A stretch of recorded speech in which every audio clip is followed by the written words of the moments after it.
The WNBA and the league's players union have held regular meetings since the sides agreed to a 30-day extension of the current CBA in late October.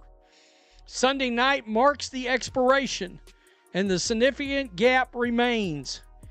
So it don't sound like they're any closer, especially regarding the league's salary system going forward. Sources with knowledge of discussions told The Athletic. So they've been told straight up.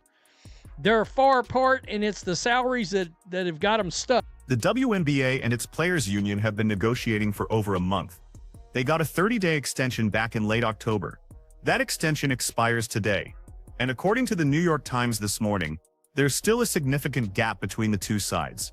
They've been meeting regularly, including a bargaining session yesterday, but the sticking point is clear: it's about money. Specifically, how player salaries will be structured going forward. And right now, both sides are dug in. Sources said the WNBPA has repeatedly proposed a system in which players' salaries are linked to a percentage of the revenue generated by the league. The league has sent a proposal at the end of October that would allow players on maximum level contracts to earn more than $1.1 million in total compensation, with that sum being made up of a combination of base salary believed to be around $800K to $850K per sources, and a revenue sharing component. Details of the revenue sharing element have not been publicized, and players remained frustrated by the league's proposal, which was reported on in mid-November, as it did not reflect their desires for an overhauled system and instead had a fixed base salary component at its. Here's what the players want versus what the league is offering. The players' union has repeatedly proposed linking salaries to a percentage of league revenue. That's the model the NBA uses. You make more money as a league, players automatically make more money. It scales together. The league's response? They sent a proposal in late October offering max contract players total compensation over $1.1 million. Sounds good on paper until you break it down. About $800,000 to $850,000 in base salary, and the rest comes from a revenue sharing component that hasn't been detailed publicly. The players are frustrated because this isn't what they asked for.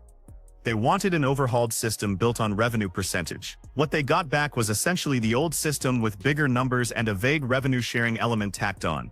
It's not a philosophical shift. It's an incremental raise with some mystery bonus attached. Today, if the sides elect to not reach another extension, a work stoppage would still not take effect immediately.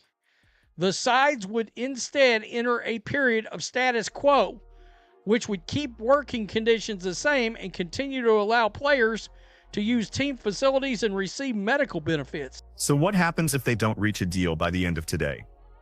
This is important. A work stoppage doesn't happen immediately.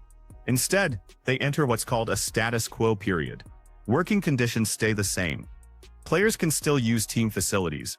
They still get medical benefits. Everything continues as if the old CBA is still in effect. But here's the catch. At any point during the status quo period, either the union or the league can announce a work stoppage. It's a ticking clock with no set alarm. Either side can pull the trigger whenever they want. The sides could still agree to have another extension by Sunday's deadline. That's kind of what I think is going to happen. Before the 2020 CBA was reached, the league and the players' union agreed to two extensions, a 60-day extension and another 2-week extension, which ran until mid-January when a new agreement was reached. On October 30th, the sides agreed to an initial 30-day extension, with the union requesting a condition that allowed it to terminate the extension within 48 hours' notice. Both sides agreed to allow the other to have a termination clause, and they subsequently continued to meet with neither side enacting it.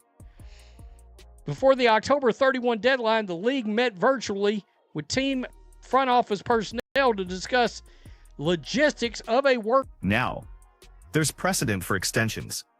Back before the 2020 CBA was finalized, the two sides agreed to a 60-day extension, then another 2-week extension after that. They didn't reach an agreement until mid-January. So we could see something similar here. They could announce another extension today, kick the can down the road, keep negotiating. In fact, the current extension already has termination clauses built in. Both sides can terminate with 48 hours notice. They've had that option for weeks and neither side has used it, which suggests they're still talking in good faith. But here's what's interesting. Back on October 31st, before the first deadline, the WNBA held a virtual meeting with team front office personnel to discuss logistics of a work stoppage. The league says it was just due diligence, not an expectation of a lockout or strike. But think about what that signaled. The league has already wargamed this scenario. They've talked through what happens if negotiations collapse. They've got their contingency plans ready. The owners got another update on negotiations during league meetings in New York on November 17th and 18th. The league side is prepared. However, the league provided an update on the state of talks to its owners. I'm not saying board of governors, to its owners during league meetings in New York City on November 17th and 18th. You can cancel that woke crap. Other issues are also being negotiated in the addition of the salary framework, including formalizing the league-wide charter flight program and improving family planning benefits and health insurance. Sources said they have discussed formalizing benefits for retiring and retired players. It's not just salaries on the table. They're also negotiating formalizing the league-wide charter flight program, which became a massive issue last season. Improving family planning benefits and health insurance. Creating formal benefits for retiring and retired players, which the league has never had. And here's a big one: the status of core designations. That's the mechanism teams use to restrict player movement, essentially franchise tagging a player. The union has wanted to eliminate or seriously limit that for years. If they don't tunnelize an agreement by tomorrow, the entire offseason timeline gets thrown into chaos. The expansion draft for Toronto and Portland was supposed to happen soon. Golden State held theirs on December 6th last year. If this was last year's timeline, we'd be 1 week away from finding out which players get selected. But the draft rules can't be finalized until the CBA is done, because the CBA dictates roster construction, salary caps, all of it. Free agency normally starts mid-January. That could get pushed back too. The entire league calendar is on hold. That the owners actually wanted them to not play in leagues like Unrivaled. So that gets interesting. They didn't say anything about them not wanting to play in overseas leagues, but specifically Unrivaled, of which I wonder, is that because it's a league that is in the United States, that's a professional league, and yes, is a competing league. Technically, Project B is a competing league, but one's competing a little less than the other one because one is actually in the United States.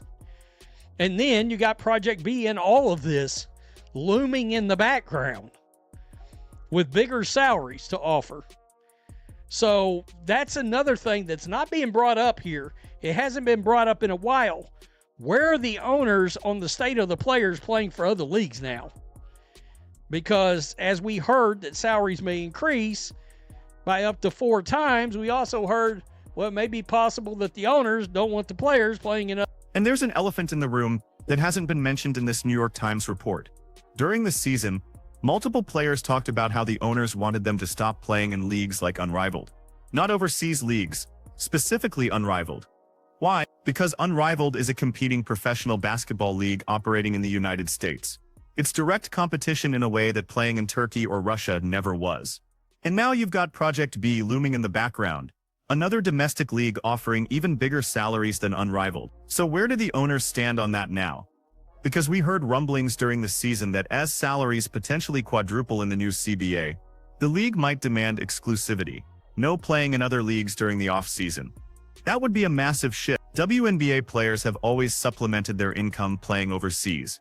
It's been part of the ecosystem for decades. But if the league is about to pay players 4 times what they make now, are they going to want those players available year-round? Are they going to want to eliminate the injury risk that comes from playing 11 months a year? That issue hasn't been brought up publicly in weeks, but it's absolutely part of these negotiations. And it's complicated because Unrivaled has already signed dozens of WNBA players for their inaugural season starting in January. If the new CBA includes restrictions on outside leagues, what happens to those contracts? What happens to the players who've already committed? It is.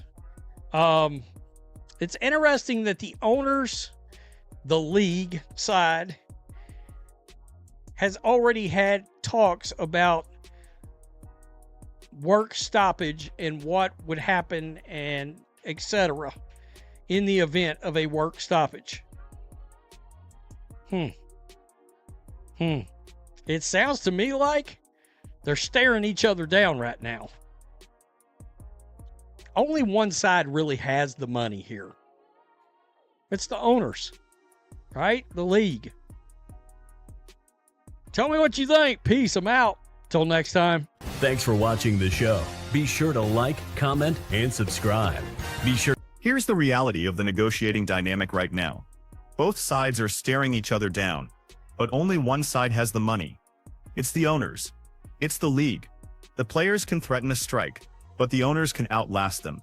The players need their salaries. The owners have other revenue streams. This isn't a balanced standoff. The fact that the league already held meetings about work stoppage logistics tells you they're willing to let this drag out. They're prepared for a long negotiation. They've done the math on what a delayed season would cost them. And apparently they've decided it's worth it to hold the line on their salary structure proposal. The players want a system where their compensation is directly tied to league growth. The league wants to maintain control over the salary structure, with fixed base amounts and discretionary revenue sharing. Those are fundamentally different philosophies. One is automatic and transparent. The other gives the league control over when and how much players benefit from revenue growth. Think about it from the player's perspective. The WNBA just had its most watched season in decades. Caitlin Clark's rookie year drove unprecedented ratings and attendance. Merchandise sales exploded. Sponsorship deals multiplied. The league is clearly growing. So the players are asking, why shouldn't our salaries automatically grow with it? Why should we have to renegotiate every few years to get a piece of the growth we're creating? From the league's perspective, they're probably thinking, we're not profitable yet. Most teams are still losing money. We're subsidized by NBA ownership. Yes, revenue is growing, but we need to reinvest that growth into infrastructure, marketing, expansion. We can't commit to an open-ended percentage of revenue when we don't know what our costs will be in 3 years. Both positions make sense. That's what makes this negotiation so difficult. The players aren't being unreasonable. The league isn't being unreasonable. They just have incompatible visions for how the economic model should work. And here's what's at stake beyond just the money. This negotiation is happening at the most critical moment in WNBA history. The league has momentum for the first time in years. Caitlin Clark brought in casual fans who'd never watched before. Paige Bueckers is coming next year. The expansion to Toronto and Portland shows the league is growing. This is the moment to capitalize. But if there's a work stoppage, if the season gets delayed or canceled, you risk losing all that momentum. Those casual fans who tuned in for Caitlin Clark aren't diehards yet. They're not going to wait around through a labor dispute. They'll move on to something else. The media attention will evaporate. Sponsors will get nervous. Everything the league has built over the past year could vanish. So the pressure is on both sides to figure this out. The players know they have leverage because the league can't afford to waste this moment. The league knows the players can't afford to lose their salaries, especially with most of them not having Caitlin Clark's endorsement money. What happens next? My guess is they announce another extension today. Maybe another 30 days.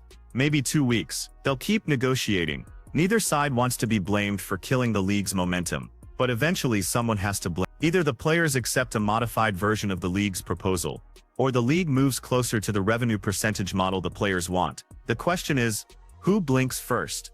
And what was the final deal look like? Because whatever gets agreed to in this CBA will define the WNBA's economic structure for the next 6 to 8 years. It'll determine whether players can make a living playing only in the WNBA, or whether they still need to play overseas. It'll determine whether the league can attract top talent, or whether players start looking at alternatives like Unrivaled and Project B as primary options instead of side gigs. This isn't just about how much Breanna Stewart or A'ja Wilson make next year. It's about whether the WNBA becomes a sustainable professional league or remains a passion project subsidized by NBA owners. It's about whether the next generation of players can build careers in this league or whether they need backup plans. So yeah, we're hours away from the deadline. No deal yet. No extension announced yet. The league has contingency plans ready. The players are frustrated with the proposals they're getting, and both sides are dug in on fundamentally different approaches to compensation. One thing's for sure, this is the biggest negotiation in WNBA history, and how it resolves will determine what this league looks like for the rest of the decade.